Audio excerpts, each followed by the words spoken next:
نحمدہ و نصلی علی رسول الکریم اما بعد فاعوذ باللہ من الشیطان الرجیم بسم اللہ الرحمن الرحیم وطن ذات نوزائیڈر سے گور سفراز قریشی آپ کی خدمت میں حاضر ہے اور سلامت کرتا ہے۔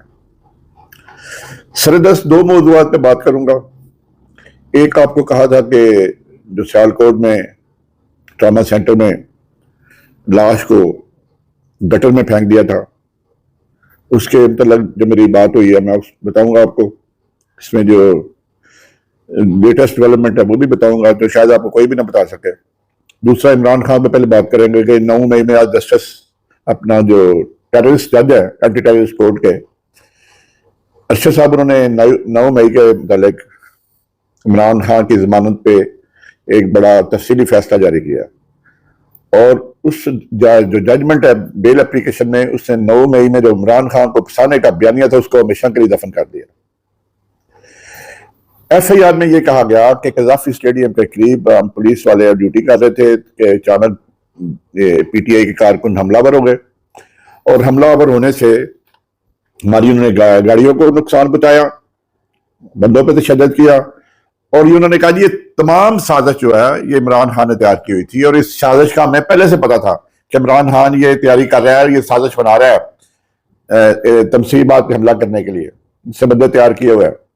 تو اس کا انہوں نے یہ کہا کہ ان کو اگر سازش کا علم تھا پولیس والوں کو تو ان کو چاہیے تھا اپنے سینئر افسران کو بتاتے، تاکہ اگر آپ اتنے اعلیٰ ظرف کے اعلیٰ پائے کے افسر ہو کہ آپ کو سارا کچھ پہلے ہی پتہ چل جاتا ہے، تو آپ کو چاہیے تھا کہ اعلیٰ افسران کے دالے میں یہ بات لاتے کہ سازش ہو رہی ہے، تاکہ جو افسران ہیں اس سازش میں ٹائملی ریئیکٹ کر کے سازش کو ناکام بنا دیتے۔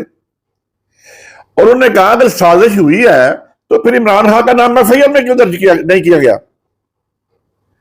آپ نے نام ایف آئی آر میں عمران خان کا درج کیوں نہیں کیا؟ جج صاحب نے سوالیہ نشان پہ کہا ہے کہ اگر یہ سازش کا ان کو پتا تھا تو عمران خان کی جو ایف آئی آر میں نامزدگی ہونی چاہیے تھی۔ انہوں نے وہ ضمنی میں نام ڈالا ہوا ہے، اور ان کو 1 سال بعد یاد آ گیا کہ نام ڈالنا عمران خان کا بھی، کیونکہ سازش عمران خان نے کی ہوئی ہے۔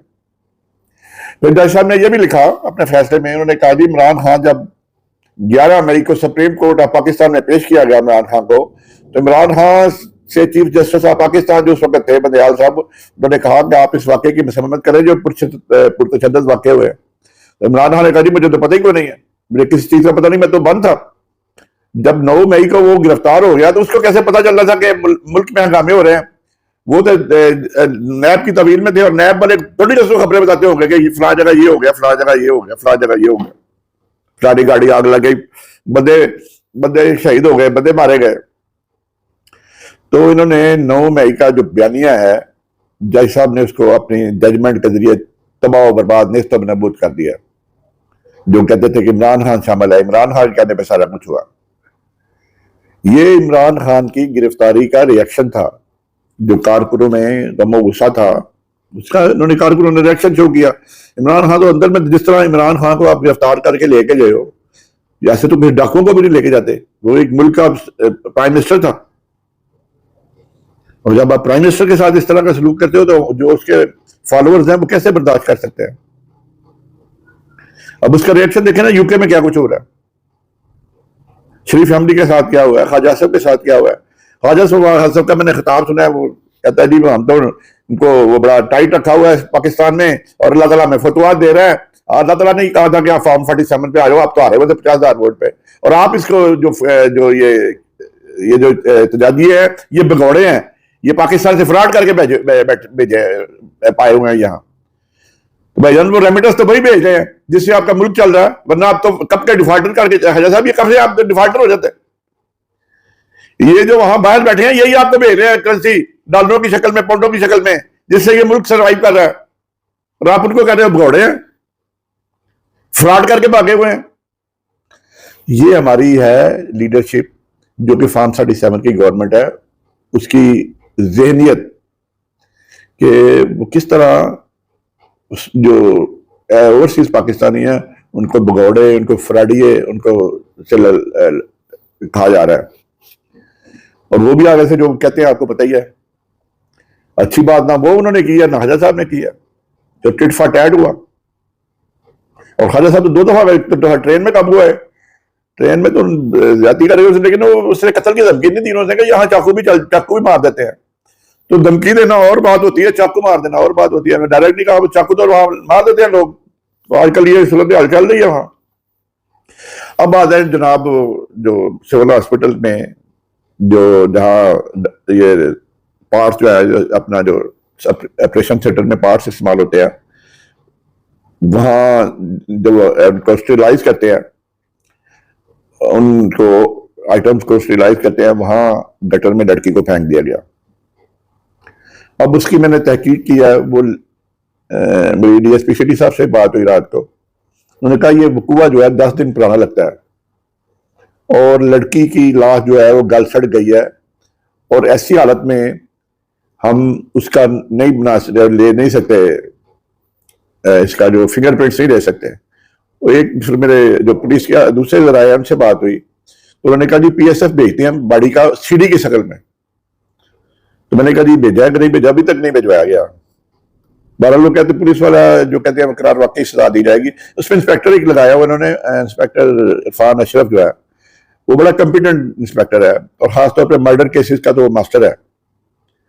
تو جہاں تک مجھے پتا ہے کہ وہ ڈسکے والا بھی کیس اسی کے پاس ہے، اور یہ جو سیالکوٹ میں جہاں گٹر میں لاش پھینکی گئی، اب وہاں یہ ہے کہ 10 دن کی سی ڈی انہوں نے کلیکٹ کی ہے انہوں نے ہاسپٹل سے، 10 دنوں کی. اب 10 دنوں کی سی ڈی دیکھنے کے لیے ٹیم بنائی ہوئی انہوں نے، جو ایک دن کا بات کر رہا ہوگا، دوسرے دن کا بات کر رہا ہوگا. لیکن امکانات یہی ہیں، ہاسپٹل والے مل کے کسی ڈاکٹر نے مل کے یہ قدم اٹھایا، اور یہ ظلم اور بربریت. کل میرے ایک دوست ڈاکٹر صاحب جنہوں نے گلہ کیا جی آپ نے سارے ڈاکٹر کو کہا ہے کہ سارے ڈاکٹر یہ ہے وہ ہے. تو میں تو وہ بات کر رہا ہوں جس ڈاکٹر نے کیا ہے وہ ڈاکٹر ہی ہوگا نا، کیونکہ آپریشن تھیٹر سے یہ کام شروع ہوا، اور پھر وہ اسٹیرلائز جو کرتے ہیں اپنے آپ کے انسٹرومنٹس، اس پہ جا کے انہوں نے گٹر میں پھینک دی، اور لاش جو ہے وہ گلی سڑی نکلی وہاں سے. ابھی تک کسی کے بہن کسی کی بیٹی ہوگی. اور پھر میری پولیس کے اعلیٰ ذرائع سے بات ہوئی، ابھی تک اس کے لوہے کی بھی کوئی بھی نہیں سامنے آ رہا. اب یہ ایک اور میں کم از کم جس کی بچی غائب ہے 10-15 دن سے غائب، ان کو پتہ تو کرنا چاہیے تھا، پولیس پہ رابطہ کرے، پتہ کرے کہ یہ بچی کا کہاں، کوئی اس کی اغوا کی کروا دیتے، اس کی لاپتہ ہونے کی کوئی رپورٹ کروا دیتے، کوئی پرچہ درج کروا دیتے، لیکن کوئی اسی طرح کی کوئی سلسلہ نہیں ہوا. تو یہ ایک پولیس والوں کے لیے علیحدہ ایک جو ہے پریشانی ہے کہ سامنے نہیں آ رہے. اب جو سی ڈی بھیجے گے ناظرہ کے پاس تو اس سے وہاں ٹریس ہوگا، اس کا پتہ چلے گا یہ باڈی کس کی ہے. تو تفتیش میں بڑی کمپلیکیشنز آ رہی ہیں. اور میں ایک اور ویڈیو بناؤں گا، آج بنا لوں یا کل بنا لوں، جہاں میں لیٹسٹ آپ کو بتاؤں گا جس کا جو شفاقانہ طریقے سے ساس نند اور ایک اس کا باجا تھا، اس نے یہ مرڈر کیا. بڑے آپ کو سنسنی خیز انکشافات اس میں دوں گا جو بالکل یہ ایکسکلوسیو ہوں گے. کسی کو بھی نہیں یہ ڈیٹیل حاصل ہوگی جو ہم آپ کو دیں گے. آج کرے ویڈیو، اگر ٹائم مل گیا تو یا کل کرے گے، کیونکہ روز میں آج کل ایک ویڈیو بنا رہا ہوں، تو ہو سکتا ہے دوسری ویڈیو نہ بنا سکوں، لیکن ڈسکا پہ میں آپ کو ایکسکلوسیو سٹوری دوں گا جو کسی کے پاس نہیں ہے، جو بربریت، جو فرعونیت، جو فاقیت وہاں کی گئی ہے ایک ساس نے. انویسٹیگیشن والوں کا خیال یہ ہے کہ یہ گھریلو ناچاکی پہ یہ مرڈر ہوا. تو میں تو اس بات کو تسلیم نہیں کرتا کہ گھریلو ناچاکی پہ آپ اس حد تک نہیں جا سکتے.